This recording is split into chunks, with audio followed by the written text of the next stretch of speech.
Hey loves, and welcome to the channel. Dinma here. On today's video we are going to be making Afang soup. I'm going to be cooking with you, cook with me. All right, so my ingredients are prepped already. I have my ingredients ready here.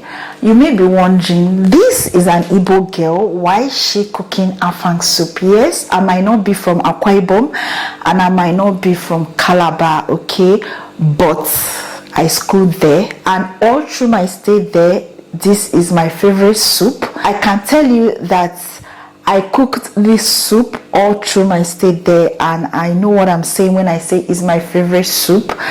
I can make this soup very well. Without wasting much of your time, let's get this video started. I'm going to be introducing you to the ingredients. All right. For the ingredients, right here I have my water leaves. I don't know what you call it. These are my water leaves.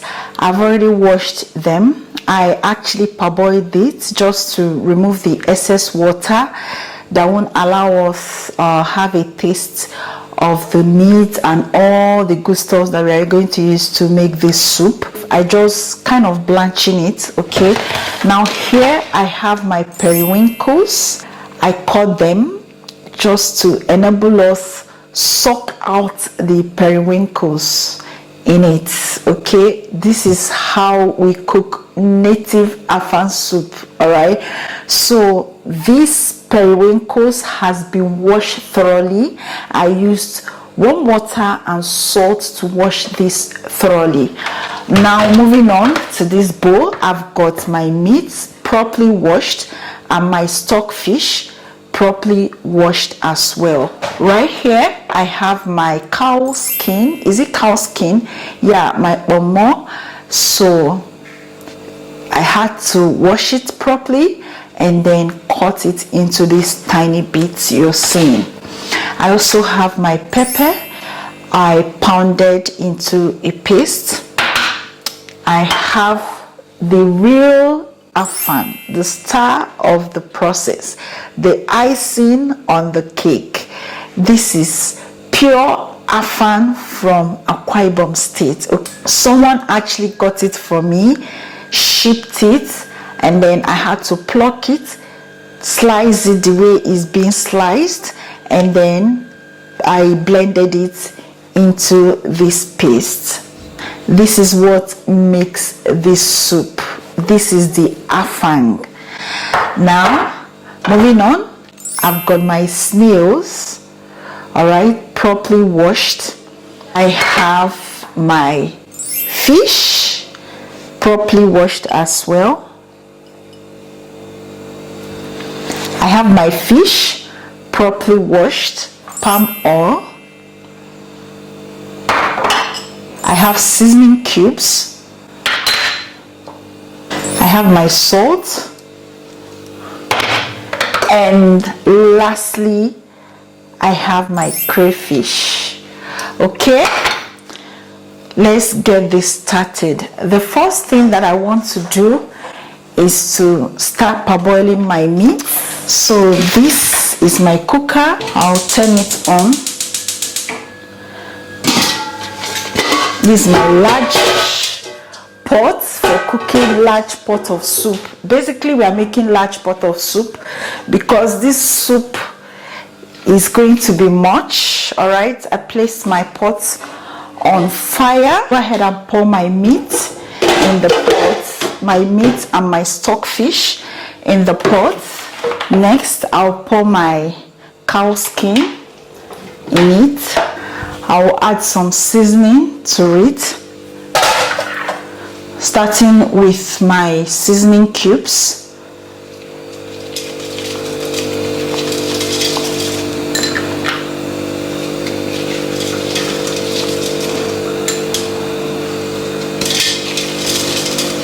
Okay, that's that for the seasoning cubes. Next I'm going to be adding some salt. I don't know if you can see, but that's what I have in the pot. So I'll go ahead and stir and then cover up my pot. I'll allow the water from the meat to cook this meat. After boiling the meat a bit, the meat and the stockfish, cook what we have.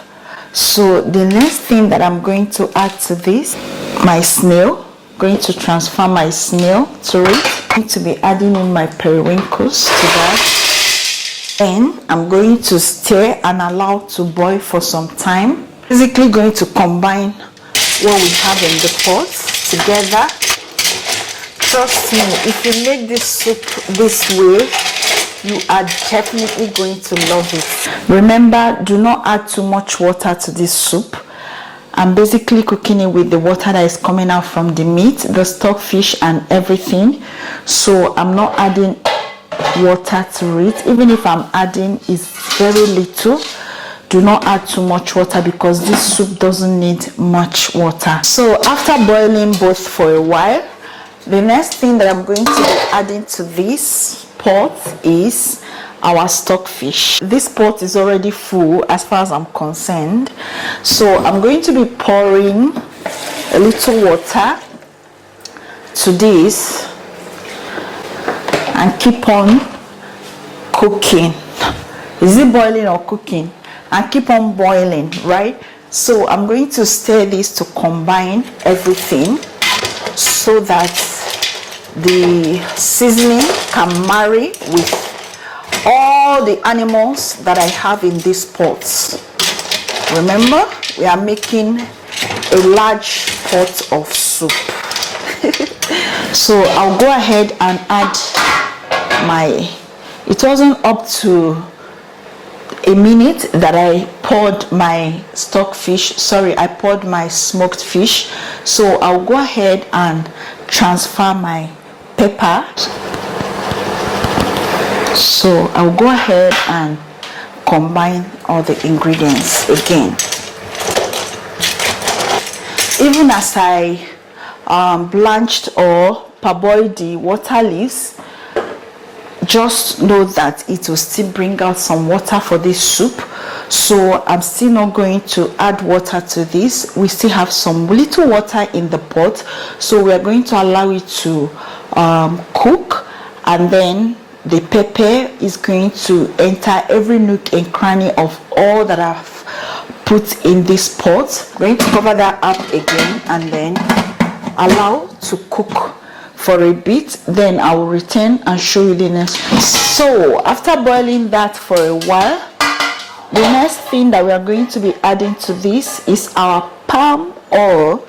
I'm going to be adding my palm oil.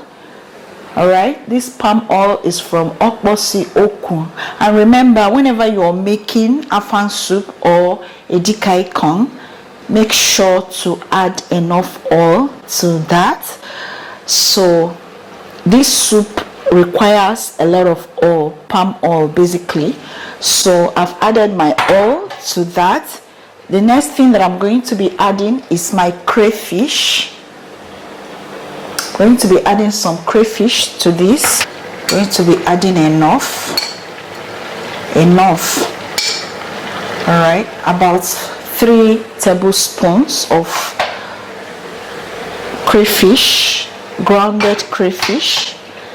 Next thing I'm going to be doing, first off, before I add anything to the soup, I'm going to stir to combine the oil and the crayfish, just so everything can come together. The next thing that I'm going to be adding to this soup right now is our water leaf, blanched water leaf, so to say. I don't know if that makes sense, but parboiled water leaf, if I'm permitted to use that word. If you're in the abroad, if you don't have water leaves, you can use spinach. I'll be adding in my afang. This is the time for the afang. That's the second to the last ingredient that I'm going to be adding to the soup. So I'm going to add my afang and allow this to simmer for about 5 minutes. So I'll go ahead and stir this properly. Stir to combine all the ingredients So from the beginning part of this video, I told you that I purchased my Afang from Akwa Ibom State and had someone ship it down to me to Abuja here. The reason why I did that is just because the Afang we have here in Abuja, I don't know the kind of leaf that they call Afang. It doesn't give you that taste of Afang, the original Afang. If you're the person, if you have lived in Akwa Ibom State or Cross River, or if you have tasted the real Afang, it doesn't give that original taste. So I don't buy my Afang here. It doesn't give you that original taste of Afang. I feel it's fake that they sell here. I've tried it severally and my soup turned out and it messed my soup up. So I rather buy from Akwa Ibom and have it shipped to me. So after stirring in my Afang, the last ingredient that I'm going to be adding to this and my soup is ready is my seasoning cubes. I'll just add about 2 cubes, all right, just for taste. So I'll go ahead and combine that. This soup is going to last us for a month, at least a month. I'm not going to cook. In my freezer, I have other types of soup. I have a dikaikong, I have a gusi, I have white soup. I usually make soup anytime I have time. I just make soup and store in the freezer. So this soup is going to last us for a month, plus other soups that we have. We rarely eat swallow in this house. We eat swallow once in a while. This is the proper Afang soup. I'm going to allow this soup to simmer for about 2 to 3 minutes and it's ready. Guys, Afang soup is one of the easiest soups to cook, trust me. I'm going to allow this to simmer for a bit and then our soup is ready and we are going to be serving this with oatmeal.